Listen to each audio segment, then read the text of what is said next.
ሰላም ቤተሰቦቼ እንዴት ናችሁ? እንኳን አደረሳችሁ ለጥምቀት በዓል።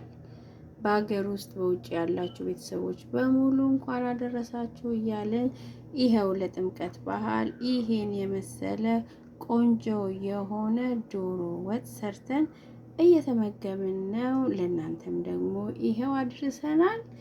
እያያችሁ እንግዲህ እንድትደሰቱ በቤታችሁም ደግሞ እናንተም ሰርታችሁ እንድትጠቀሙ እላችኋለሁ።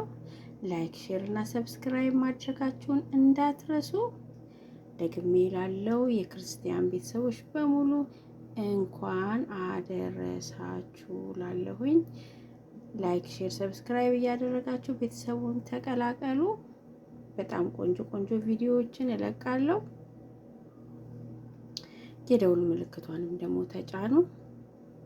አመሰግናለሁ። በጣም ወዳችኋለሁ ውዶቼ። ቻው